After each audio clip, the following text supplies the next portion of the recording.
Hi all, welcome to another edition of K21 Talk Show. Today's guest is one of the heroes of analytics. So, as we had told you the week before, so we'll be talking to a lot of cricketers, current cricketers, ex commentators, and all that.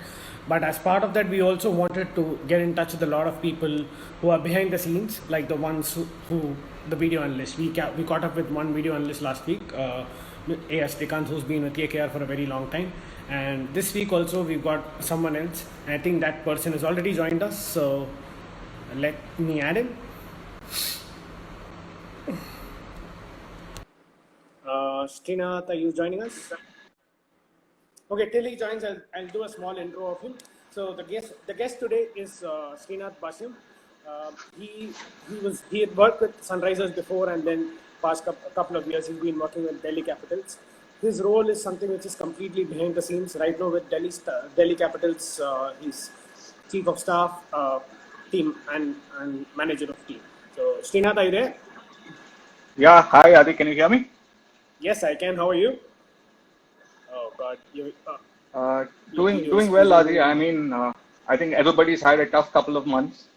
I think we're living in some fairly unprecedented times right now, having to stay in constrained spaces for extended periods of time. Especially.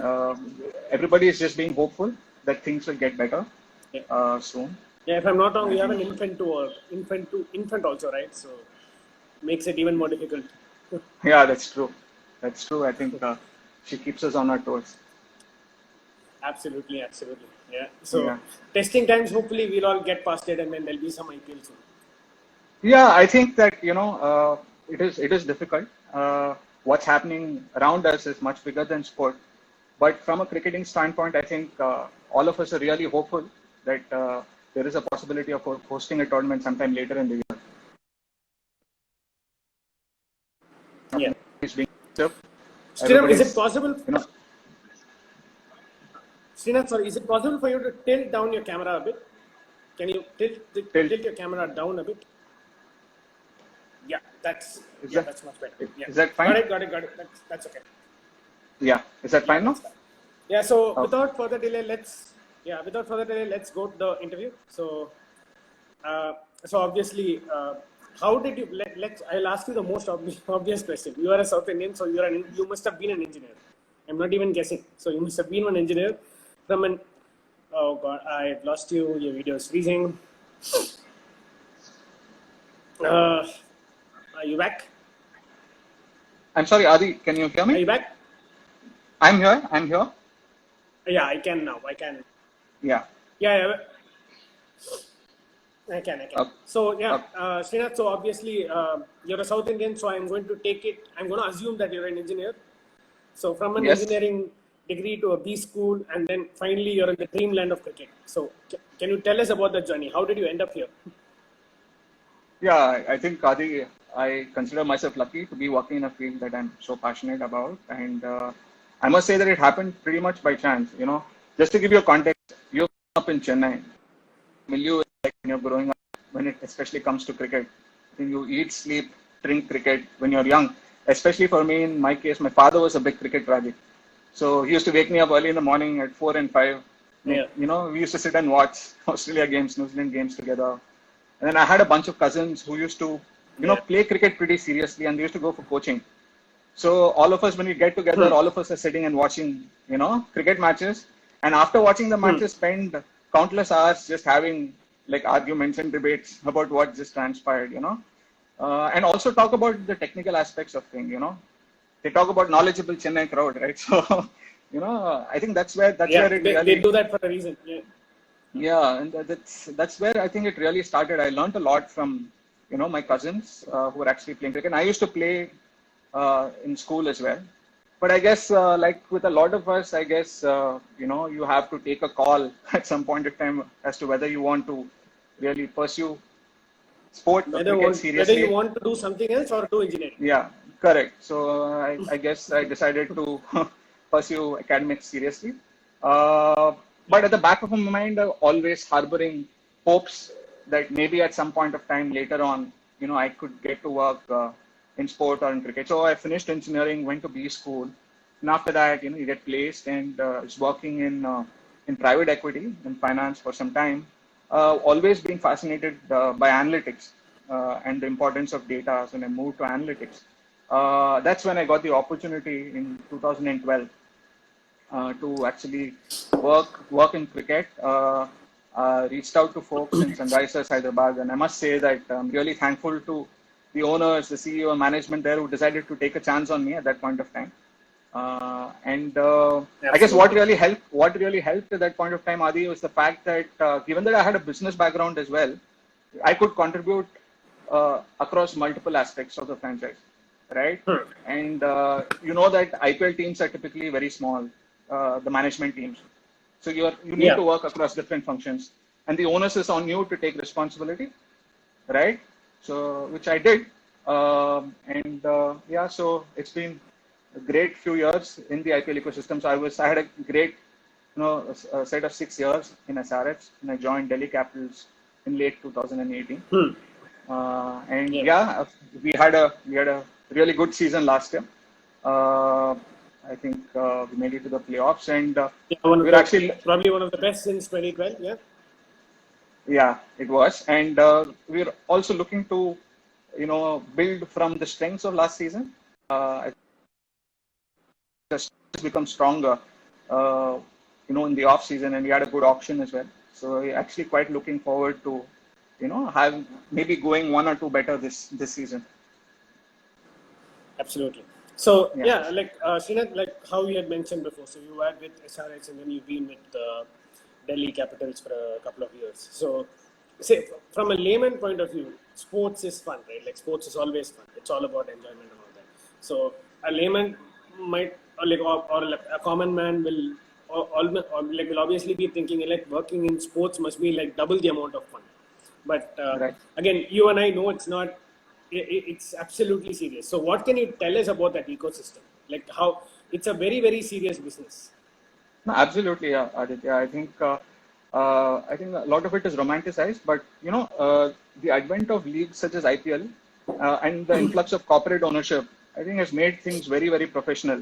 And essentially, corporates are taking the same principles that enabled them to be successful in their respective businesses and adopting them in sport.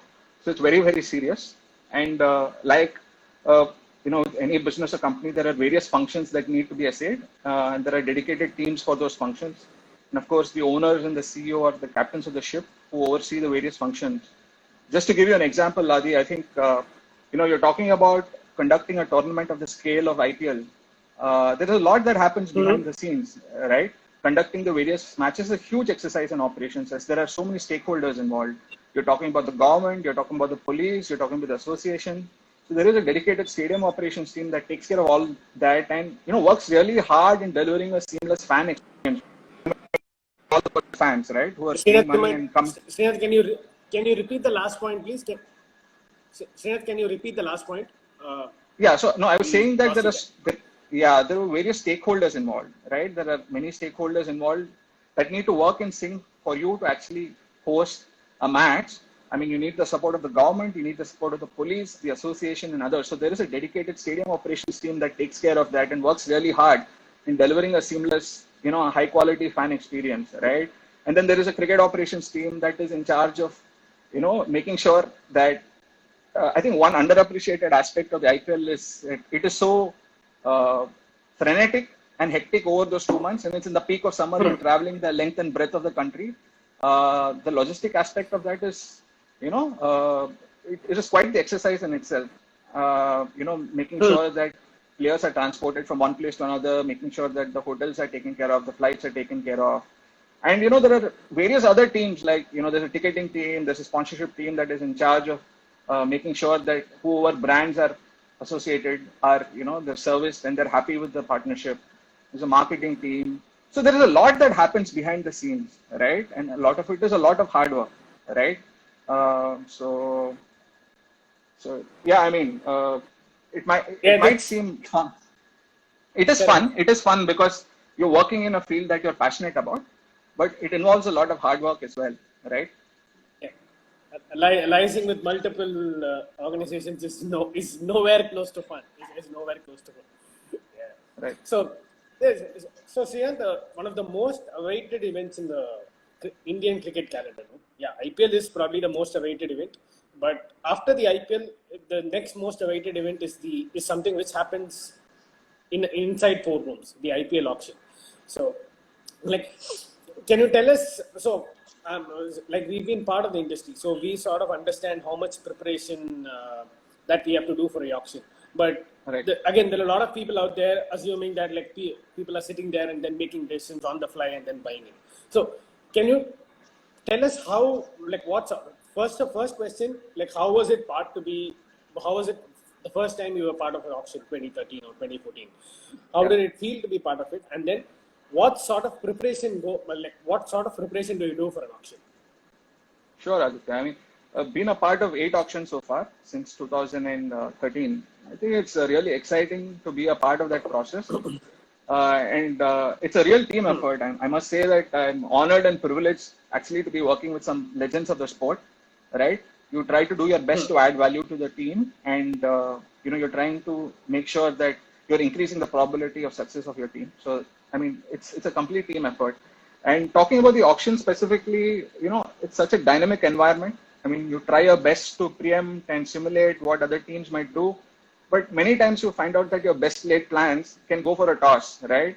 And you need to be like really well prepared with option B, C, maybe Yeah. even D, E, F, huh?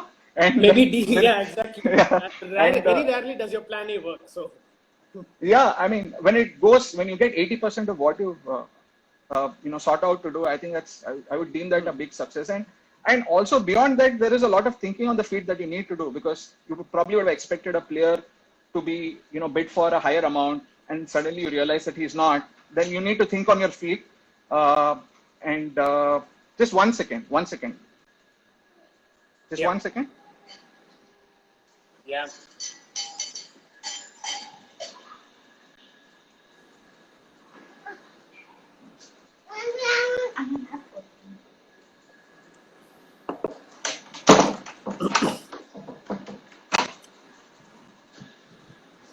Yeah, yeah. Sorry, yeah. Adi.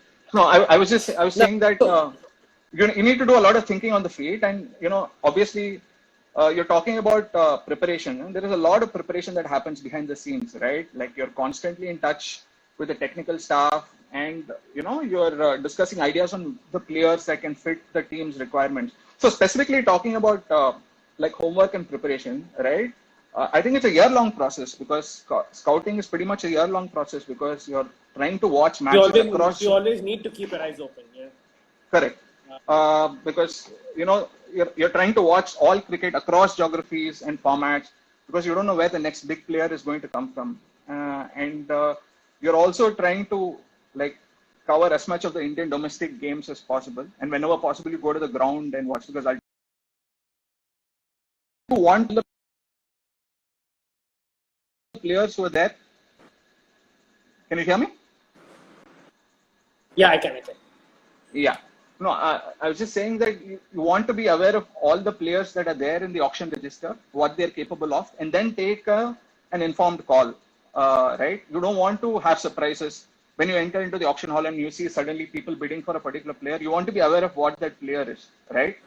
And the other point I'd like to make, Adi, is that I think it's important to watch whole matches as opposed to just watching highlights, because what happens sometimes is highlights abstract and don't tell you a lot of the key information. Like, for example, just to give you an example, if a bowler is getting hit for a boundary or a couple of boundaries, that comes in the highlights reel, right?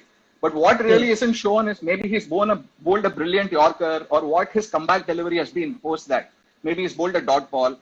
It will tell you how the player has actually responded to being put under pressure, right? It also shows your body language. So I think it's important also to watch full matches as opposed to just watching highlights. And obviously, you dig deep into a lot of data, right? You're trying to slice and dice, and not just look at overall averages and strike rates, but look at the context in which the numbers were produced. Somebody is batting lower down the order as opposed to somebody batting higher up. The numbers will look very different. Somebody is playing in conditions that are batting friendly versus somebody who's playing like on slow wickets, the numbers will be very different. So it's important to understand, the context in which those numbers were produced. And also, you're typically, when you're on the lookout for players, you're trying to see if you can identify like X factor players, guys who are match winners, who can actually, win a match just by the batting or By bowling themselves, skills, yeah. right? Because historically you've seen many such players make a difference to the fortunes of a franchise, right? And also typically you're on the lookout for a lot of all-rounders because you don't see too many all-rounders, especially in India, because it's such a difficult skill to actually master both batting and bowling and be good at it, right? It's physically challenging as well. You're typically on the lookout for like quality all-rounders. You try to fit that using your overseas contingent, right?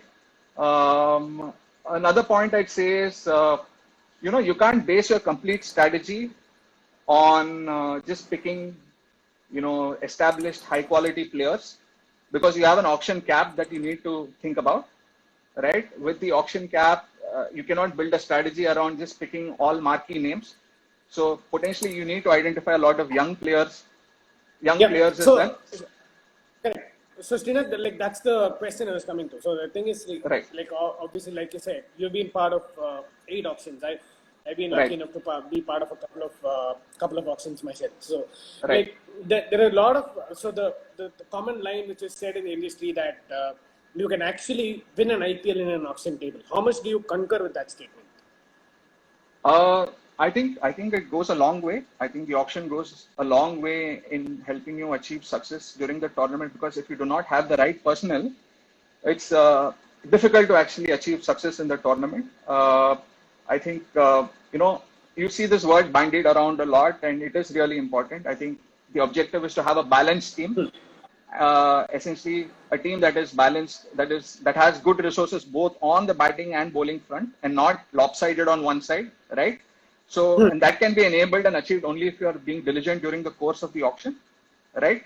And also, many times we have seen historically that teams have made say X factor picks, and those X factor picks have pretty much changed the fortunes of the franchise, right?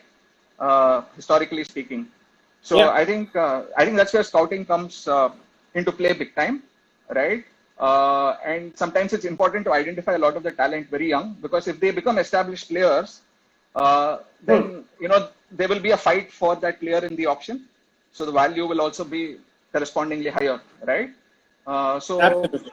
So auction is important, but having said that, I think you cannot detract from what happens during the 2 months of IPL. That is also very important because ultimately you might have the squad, but the squad needs to come together and play as a unit. I think on-field strategy also becomes very important, and also the form of the player becomes very important, right? So, and making the right decisions in terms of picking the right 11s based on the opposition and the pitches that you're playing on, all that comes into play.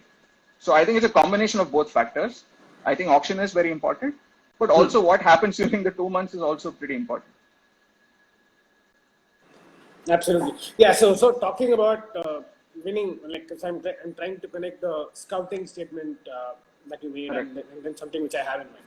So talking about winning IPLs, like you've been part of one in 2016. Like for you ask me, like if you ask me, like my 2 favorite IPL winning teams have been one Rajasthan Royals in 2008 because they actually did it when nobody had a idea how to do it, and then 2016 at the SRH of 2016.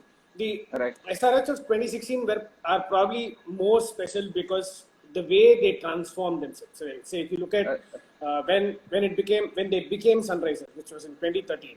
So they were a low scoring, like tight defending unit. When you used to defend 140, 150, and all that, you always had a couple of leg spinners playing for you. From there to the auction of 2016. When you landed a host of left-arm pacers, right? Like your Mustafizur Rahman, Ashish Nehra, Barinder Sran, and a couple of other players. And then you actually went from playing 2 leg spinners for a couple of seasons. You actually, SRH actually ended up winning the IPL without even playing a single spinner. Right. So tell us about that journey, like from being a low-scoring unit to a high-scoring, like a high-octane, like a full gung-ho captain plus a gung-ho pace attack. Right. Uh, I think, Adi, I think a lot of it is about identify specific trends, right? Like, for example, you rightly pointed out in 2013, I think the underpinning of SRH's success was a strong bowling attack. But within that strong bowling Hmm. attack, I think one competitive advantage that we were able to identify pretty early was the fact that the wrist spinners make a difference. This was in 2013. And we actually had two wrist spinners bowling in tandem in Karan Yeah. Sharma and Mishi, and they Hmm. could actually get wickets in the middle overs and turned many games, right? Hmm. So I think that was one of the trends. And then if you go to 2016, I think it was a small auction, right? And typically in small auction, the ability for you to revamp the team Hmm. is minimized because you do not have access to that kind of talent as in a big auction. So we sat Yeah. together and tried to figure out what we could do best. And one thing that came to the fore was that we needed to have a strong bowling attack, right? And the reason for that is that it is a cliched thing that is said very often that batsmen win your matches and bowlers win your tournaments. That is absolutely true, I feel, because you know that was exemplified during that season because every bowler is 20% of your resource, Hmm. right? So if you have one weak link in your bowling attack, Hmm. then typically what opposition teams do is try Yeah. to target that fifth bowler. So it's important to have a uniformly strong Hmm. bowling attack. And I think Hmm. if you have a strong bowling attack, you're less dependent on the toss, right? Typically, we have seen Yeah. a trend where teams winning the toss actually want to chase, want to know what the target Hmm. is. Whereas if you are a strong bowling attack, then even if you You lose don't the really have to toss, worry about it. yeah, you don't have. So you bat first, put the target on the board, and you have a strong bowling attack, and you will back your bowlers to defend the Hmm. target, right? So I Yeah. mean that was it. And obviously, talking about left armers specifically, Adi, I think the numbers seem to suggest that the left armers definitely seem to have a point of difference, especially against right-handed batsmen, because of the natural Hmm. angle at which they bowl. Essentially, the angle is taking the ball away from the batsman's hitting arc, so it's tougher to slog Hmm. over mid-wicket and on the onside, right? And especially if you have quality left-arm pacers, they make a difference because they can bowl up front and maybe swing the ball in and get you wickets. And when the batsmen are actually trying to slog towards the end, you can take the ball away from the batsman, probably bowl your off cutters, and it becomes difficult to slog. And we had a contingent of really strong left-arm pacers in Yeah. Ashish Nehra, Barinder Saran, and I think the revelation that season was Mustafizur Rahman. Mustafizur. Yeah. Yeah, Mustafizur Rahman. I think he was an absolute revelation. I think his 4 overs were gold dust. I think you could just rely on him to just close the innings, and him along with Bhuvneshwar Kumar, I think bowling 4 overs in the death, and Right. Bhuvi is one of the I top think that, operators. yeah, I think so. At one point of stage, I'm talking about 2012 to 2016. Right, Like how you said, like Mustafizur's overs were literally gold dust. Like correct, I can't remember of too many bowlers like apart from Sunil Narine in that phase when correct, KKR could just blindly Gambhir and KKR could just blindly trust. Okay, Sunil Narine 4 overs, he's not going to go for 24. Similarly, I don't think there is any other pacer before or after. Like even Bumrah has had his own bad days. I mean, right. Mustafizur did struggle in a couple of seasons, but that particular season, like you were like bang on sure, Mustafizur 4 overs, 25, 26, 27, nothing more than that. And you could get him to bowl the tough overs, right? He used to finish off the power play, bowl the sixth over, and then Yeah. potentially if you needed a wicket, bowl him after the 10th, 11th over, and then have him bowl two with the death, right? And you cannot forget the contributions of Bhuvneshwar Kumar in that season, right? I think ultimately he ended up being the purple cap, right? And he is one of the top bowlers in this particular format, especially ability to swing the ball up front, get wickets, and then ability to land Yorkers at the end. I think you cannot underestimate what the contribution that Bhuvneshwar Kumar had towards that season. And another point I'd like to make is I think uh, you know we also had quite a lot of left-handed batsmen. We had Warner, Shikhar, Yes. Yuvraj Singh. I Yeah. think 2016 Yuvraj was there. Yuvraj, yes. So I think our Yuvraj, yeah. strategy was dubbed. I think left is right, if I'm not mistaken. Left is right. Yeah. Right. No, but the thing is, left-hand batsmen, I think, are able to combat the threat of wrist spin, especially people who are able to play spin well, and they're able to take on the leg spinners. And obviously, you have to talk about the contribution of David Warner, both in terms of captaincy and, what he did with the bat. He had an absolute freak season. I think he scored 848 runs, which was only eclipsed by Correct. another freakier season by Another Virat previous Kohli. season. Yeah, Yeah. by Yeah. 973. And not only his batting, just He the way he scored led from the front. 400. Yeah. Yeah, I think he just led from the front. Just brilliant captaincy by David Warner, just taking charge of the team.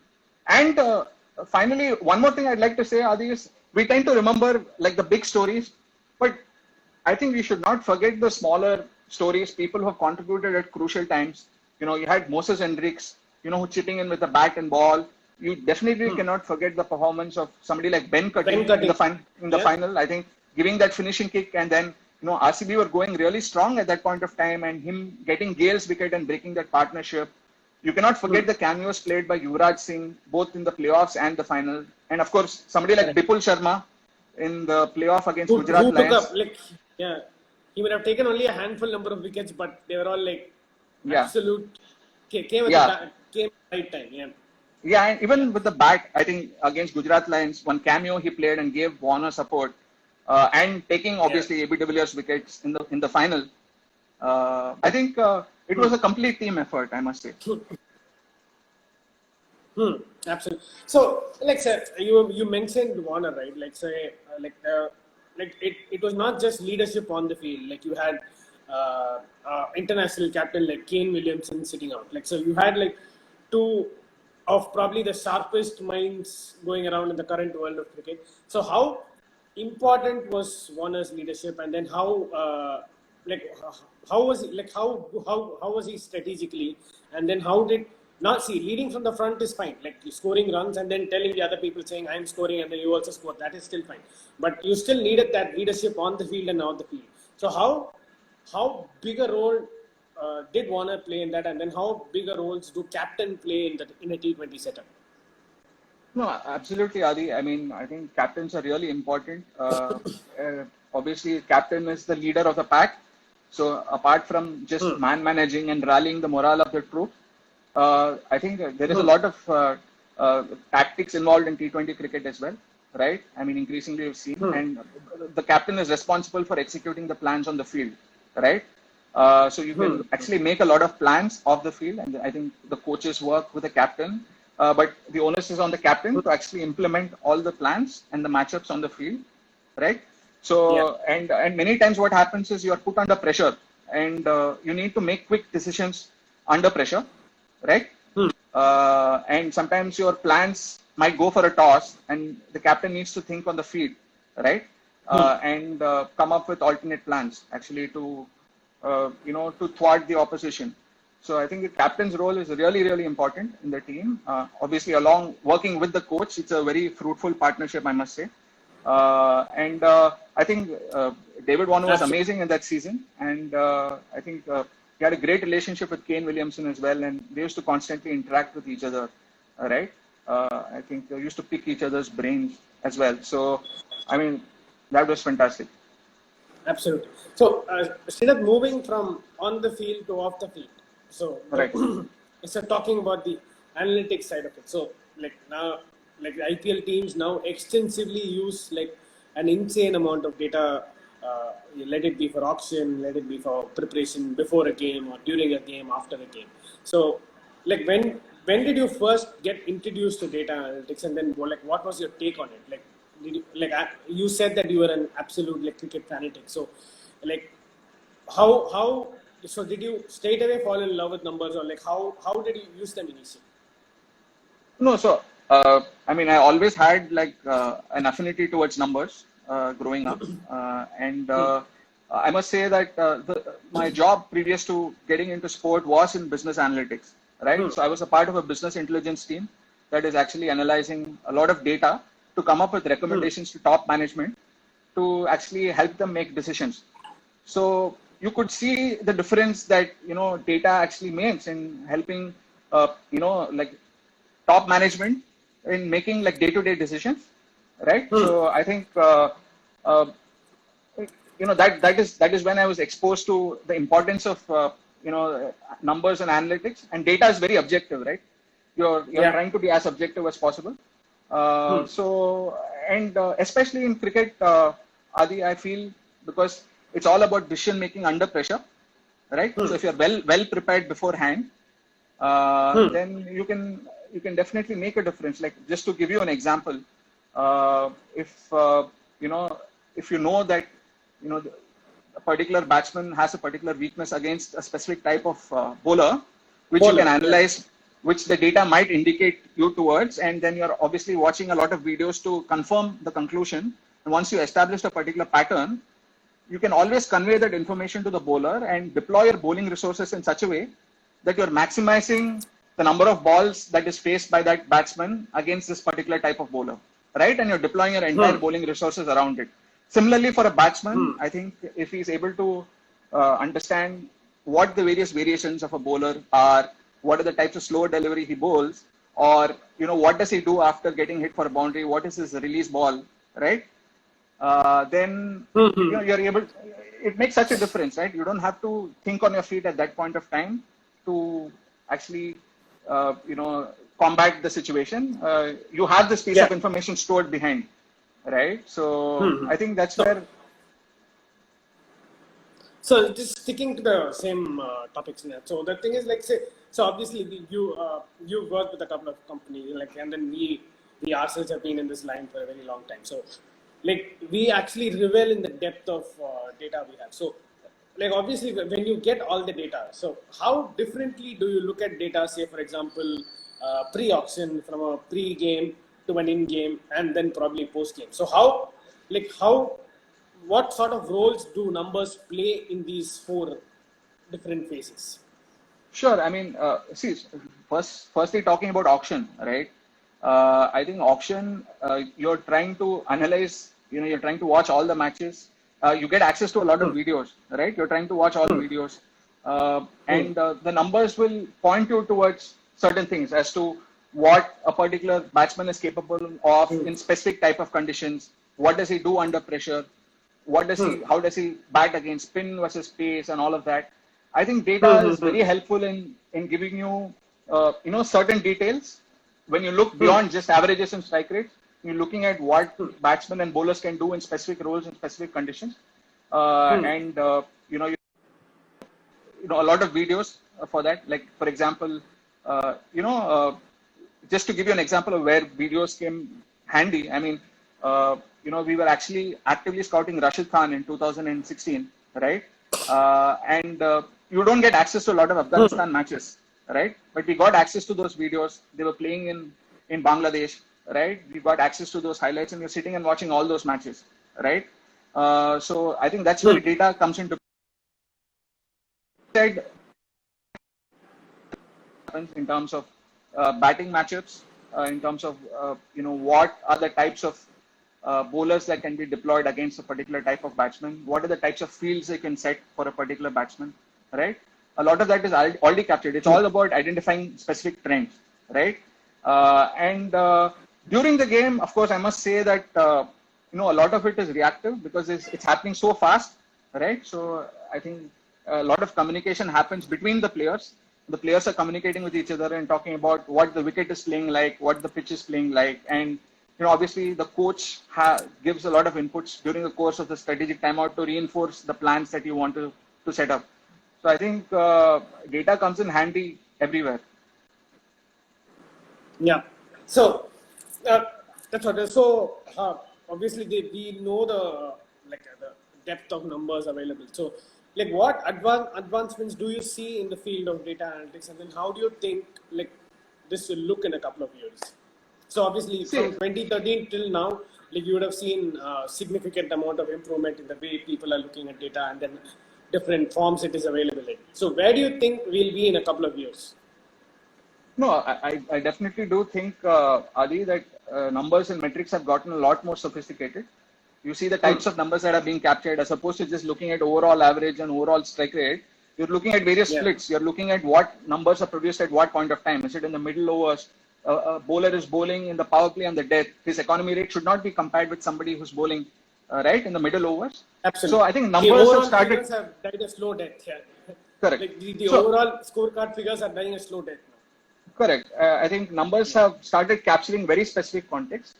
Having said that, I think we still have quite a way to go in cricket because we still use averages, and averages are a little bit of a lazy metric because they completely, remove context, right? It's the classic mean versus median problem and statistics that we're talking about.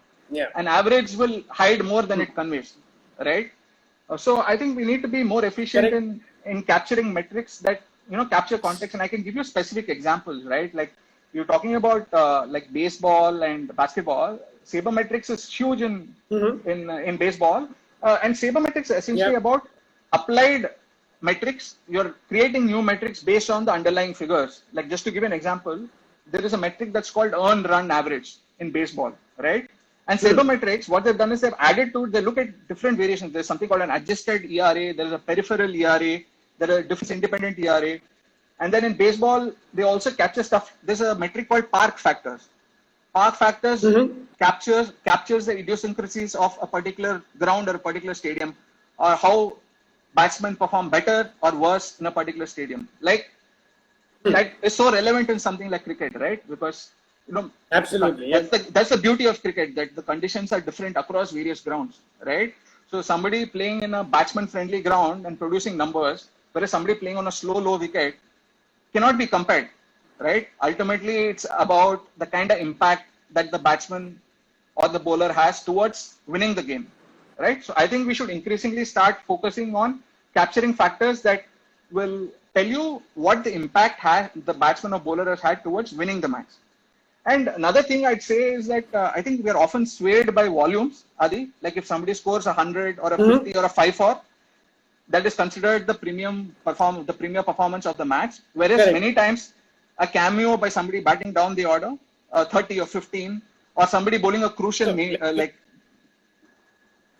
No, I'm I not don't able. even I don't think even you even need to go that far. Like say like someone a 4 overs 24 is probably more like 10 times more valuable than a 4 overs 2 for 53 in my opinion. So Exactly. But we tend to value volumes. We tend to value 50s.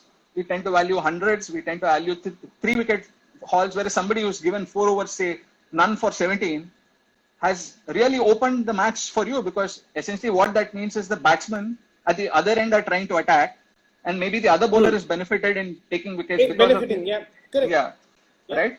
absolutely. So Yeah. I think that's something that can increasingly be captured. Essentially, what is the impact of a particular player towards winning or losing, as opposed to having fixed numbers as average and strike rate, which do not give you the context of what is the context in which that number was produced, whether the batsman plays in a batting friendly ground or on a slow wicket. Suppose a batsman regularly comes in at 20 for 2, his numbers, his average and strike rate will be very different. He might still contribute to the team winning, right? Absolutely. So, Srinath, so with the amount, with the depth of data we have, like so, where we see ourselves is like we want to. So, with the depth of data helps you analyze what has happened in the past, get trends, patterns, whatever, like, and then like whatnot. You can derive a hell a lot of parameters from that. But what is your thought on basically simulating a match based on the in-depth data that you have? Say, for example, you're looking at one uh, random player from Afghanistan. Okay, so he's a let him be.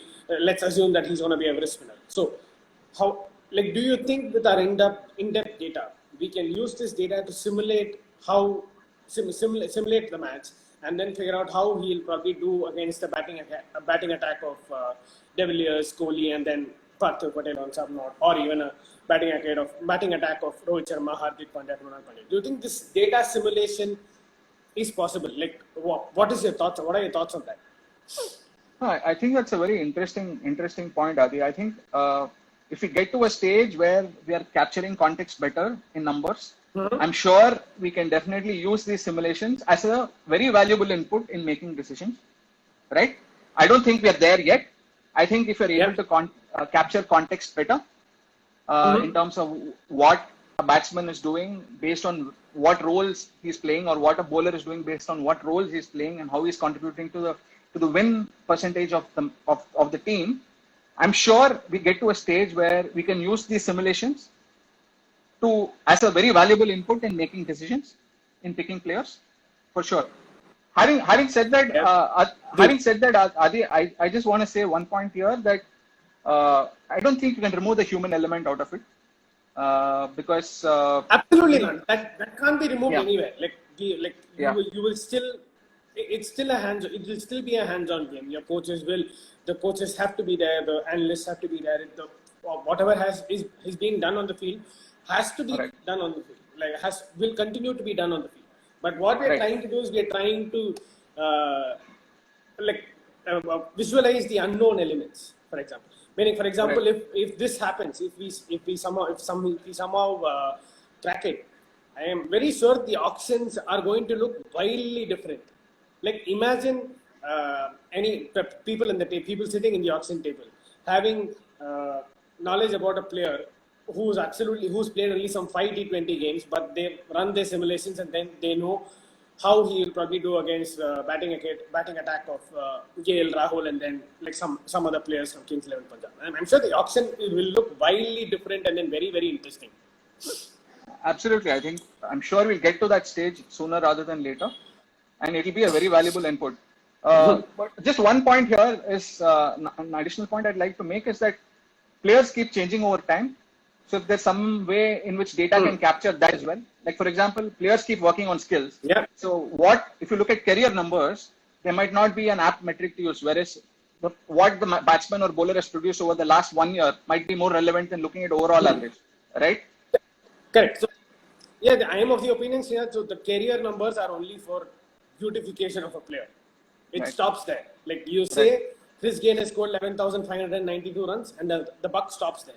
That Right. doesn't tell you anything more or anything less. It just tells you 11,592. Correct. Exactly. So and which is where I think understanding fundamentals in terms of technique really comes into play, right? Because a player might be good, but then he might be going through a bad run of form, right? So the numbers might tell you a different story. Or if numbers are able to capture the loss of form, then nothing like it. I'm sure we'll get to a stage where something like that happens, right? But I think,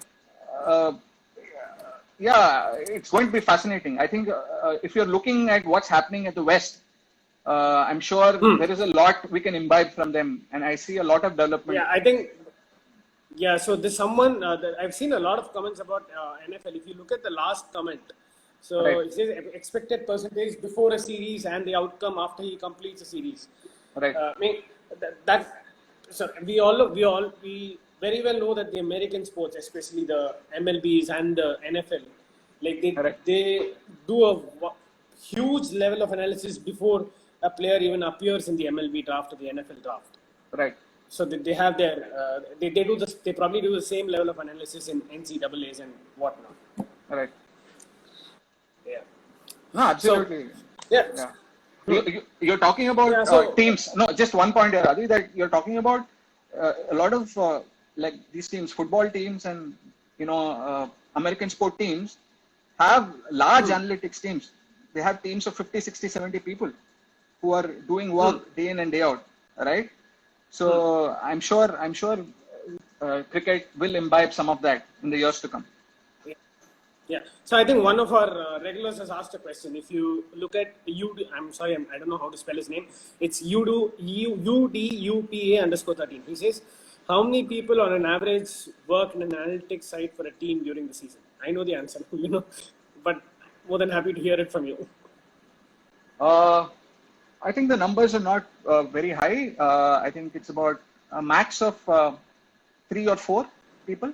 There is obviously a performance analyst who's associated with the team, right? Yeah. And there are 2-3 other folks who work, who probably part of management as well, who have an understanding of the sport as well, who work closely with the technical staff and the performance analysts. It's not as big as some of the teams that you see, in other sports.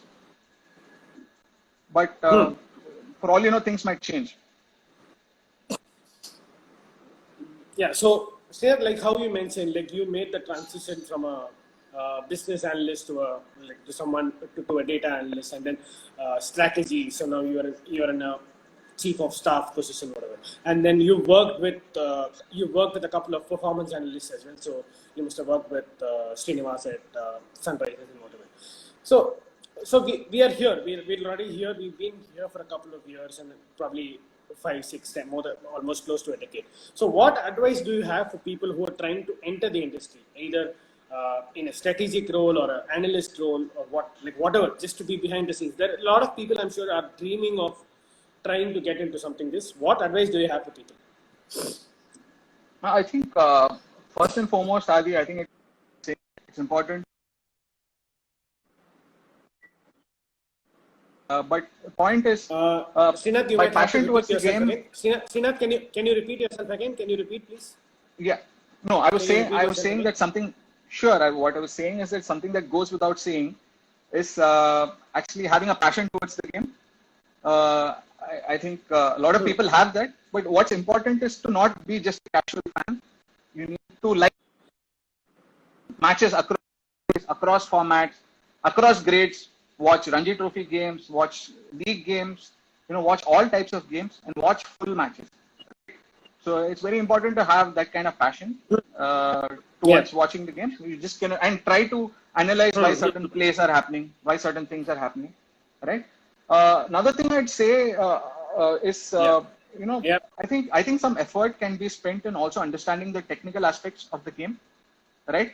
Because oftentimes you find that numbers are misleading. Numbers are pretty misleading. A player might be really good, but he might be going through a rough patch of form. So that doesn't make the player bad. So if you're able to understand the basics and fundamentals, then it probably gives you a better understanding of what a player is made of. And I'd probably also say soft skills, Adi. Soft skills are pretty important. They're probably not spoken about, but it's important to have strong communication skills because you're working in a team with a whole bunch of people. And ultimately, you want to give very simple, like plans to your players that they can go and execute it on the field. So if you have good, strong communication skills, then you're able to get your point across better. And finally, I'd say grab whatever opportunity comes your way, right? I think it's difficult to think about working at the IPL right straight off the bat. I think whatever opportunity comes your way, I think you should take it and gradually, build from there. Because ultimately, if you're good, your work will get noticed, right? And also, what you could potentially do is share a lot of your work that you do. I think a lot of people are very active on social media nowadays, right? A lot of analysts, a lot of cricketers. So if you're able to, if you've presented a piece of analysis and you're able to share it, I think people will get to know about your work, and soon enough you might just get an opportunity somewhere, right? So I think it's important to share the work that you do as well. I think broadly, I think Sayed, before time runs out, I'll ask. I think our good friend Gaurav has posted a couple of questions. If you don't take any of them, I think he'll give you a mouthful. So we'll take his questions to avoid that mouthful. So his last question is pretty interesting. He's asking, is it worth for a franchise investing in technology and enhancements for just 2 months, unlike other leagues that run through the year? If you look at his last question, that's the question he's asked. I don't see why it being just 2 months long is of an issue, because if it's going to enable you to actually get better and do well, there is no reason why you should not be investing in it, right? It is like any other sport. It is like any other. Ultimately, you're looking to win. You're looking to win. If there is something that helps you get better, there is no reason why you should not be investing in something like that. And increasingly, you might see certain trends evolving and teams actually investing in a lot of these aspects. So I definitely think we'll get to that stage very soon. Yeah. So I can't remember the name of the company. But being an Arsenal fan, I remember a couple of years back, Arsenal actually bought over a complete analytics firm. Right. I wish I could remember the name, but I don't remember the name. So what they did was they were working with an analytics firm, and then they bought them off completely. So do you see that happening in the IPL also? Somebody just going out, like somebody not being content, and then just going on buying off a complete analytics firm? See, what you're also Srinath, seeing. did you hear me? Yeah, I can Yeah, hear yeah, you. go Yes. ahead, go ahead. No, you're talking about Yeah, Arsenal buying an analytics firm, right? yeah, correct. Yes, yeah, Right. No, see, what you need to bear in mind, Aditya, is the fact that EPL has been around for so much, right? We are only like 13 years into IPL. We're still evolving as a fair enough, franchise, absolutely. There's no right? comparison. Yeah,